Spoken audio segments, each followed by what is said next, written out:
Então iria apresentar o próximo orador, o Dr. Geoffrey OSullivan, que, a pedido dele, vou reduzir aqui as longas apresentações, mas ele colabora desde 95 com o Marine Institute de Irlanda, que é a Agência Nacional para o Mar, onde é presentemente responsável pela unidade de cooperação internacional. Portanto, e isto é fundamentalmente o assunto que estamos aqui a discutir hoje.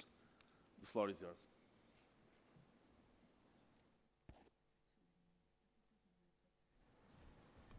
Thank you. Can I have my slide? Yes, thank you very much. Thank you, ladies and gentlemen, and I'd first of all like to thank the Portuguese organisers of this conference for giving the CZERA project an opportunity to present here. If I speak too loudly, would you tell me? I come from a country that has only recently got audio-visual, and I have learned in my youth to project my voice to the back of a theatre, and sometimes, therefore, I speak very loudly.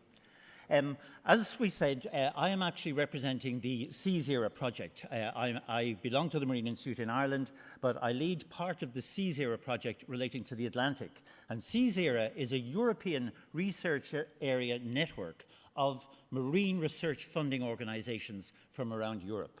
We have 18 partner countries, all maritime countries in the European Union. And in the case of the Atlantic, we have 10 of the 11 maritime countries, stretching from Norway down to Portugal. And in Portugal, our partners are the Foundation for Science and Technology, and we also have the Centre for Information on Marine Science and Technology, Eurocian. And I mention that particularly because that was the inspiration of Mario Rivo, who's sitting in the front row. So we're very delighted with those Portuguese partners. What I'd like to talk about is what the CZERA project can contribute to the evolution and implementation of the Atlantic Action Plan. So if I go to my second slide, first of all, the CZERA project is divided up into 3 sea basin networks: the European Atlantic Sea Basin, the Mediterranean Sea Basin, and the Black Sea Basin.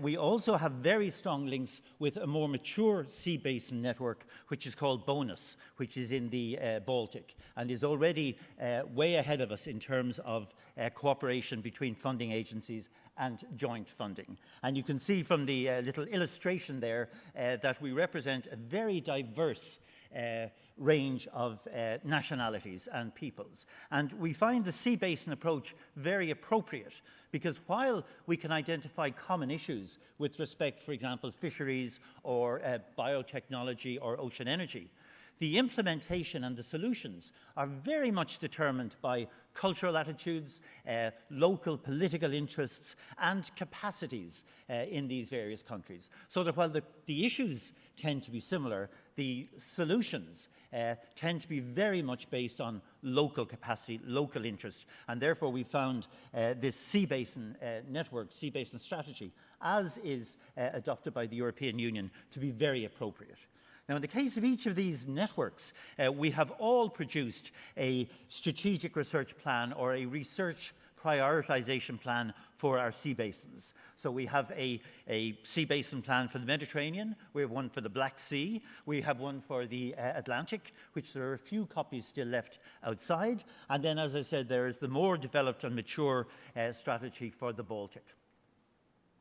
If I can just then tell you something about the progress of the Atlantic area where I'm involved. As I said, we have 10 countries. In October 2011, we produced a discussion document. This document identified 22 areas where we felt there was scope for blue growth, economic development, based on the knowledge economy, on science and technology in Europe. We produced this document and we organised a number of European workshops to feed into this document. The timing was very appropriate. October was 2 months before the Commission launched the Atlantic Action Plan consultative process. So the CZERA project not only benefited from its own workshops, but we benefited enormously from our inputs too, and listening to the issues that arose during the 5 Atlantic Forum workshops that were held as part of defining the Atlantic Action Plan. We were also very grateful to the Commission.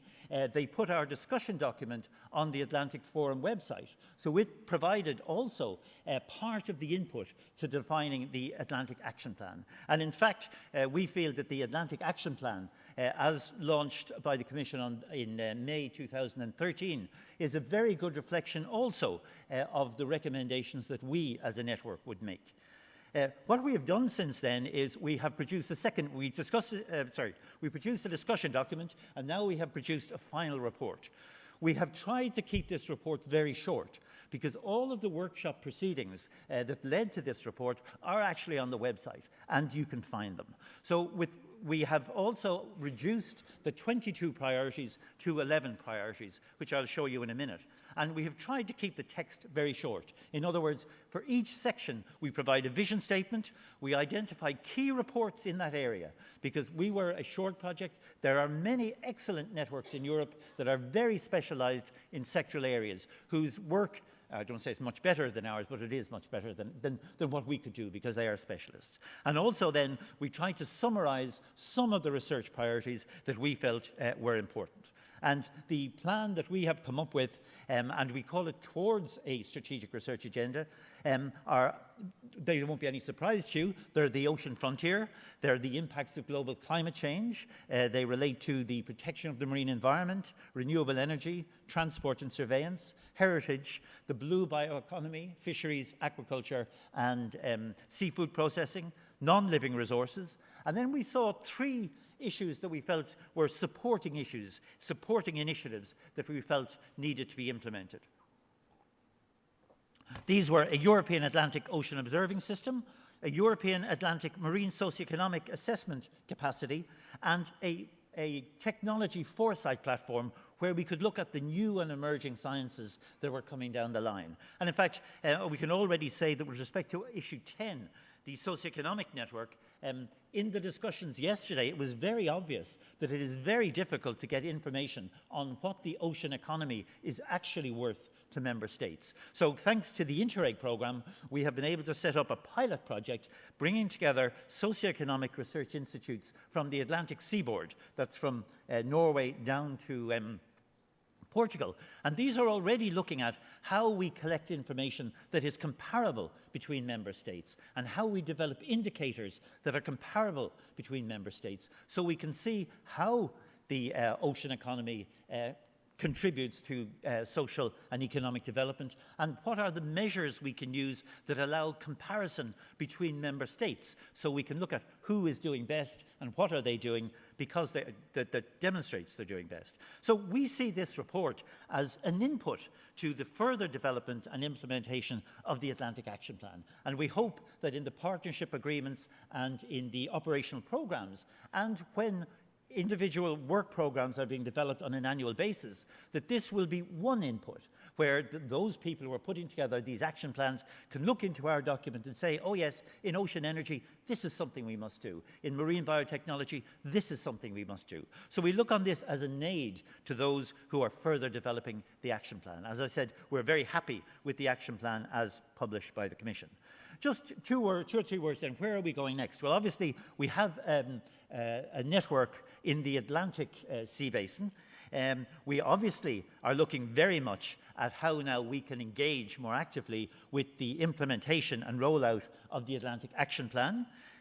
We are also looking at across the Atlantic at North America, where we have recently, and this will be discussed later on, we had the Galway Statement on transatlantic cooperation, and there's discussions ongoing at the moment on an Atlantic Research Alliance. So we see a strong role in developing that relationship with Canada and the United States. And of course, we also have the Southern Mediterranean as an area that we need to expand into in the future. But we would see very much consolidating the European network, then consolidating the network with North America, and then moving to other areas. And I apologize that I don't have a little African guy there too. But this is where we see we're going. Just to complete, we talk a lot about research and innovation, and we're not always sure what we mean by innovation.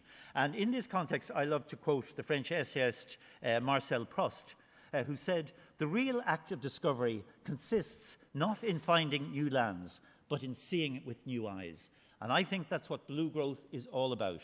It's looking at the ocean in a different way.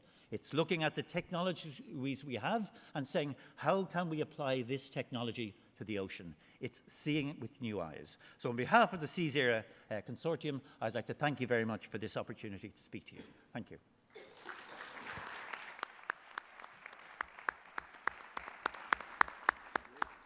Well, thank you, Geoffrey. It was a very interesting presentation.